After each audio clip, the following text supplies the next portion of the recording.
მოგესალმებით.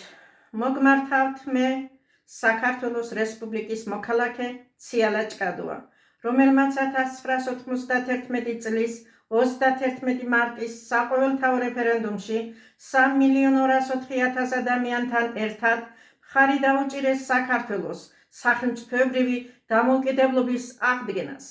1918 წლის 26 მაისის დამოუკიდებლობის აქტის საფუძველზე ვითხოვ აღდგეს საქართველოს კონსტიტუციური რესპუბლიკა, პრეზიდენტ ზვიად გამსახურდიას სამართალ მემკვიდრე საქართველოს რესპუბლიკის ლეგიტიმური მთავრობა.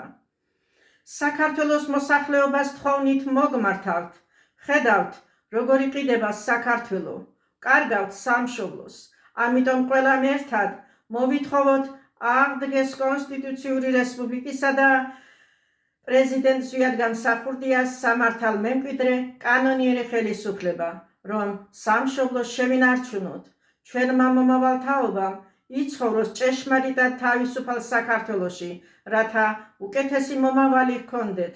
ძალა ერთობაშია. იმედია მაგ მიმართვას და მოთხოვნას გაითვალისწინებს ყველა, ვისაც ეხება და ვისაც სამშობლოზე გული შესტკივა. გმადლობთ. ღმერთი იყოს მფარველი ქართველი ერისა. ამინ.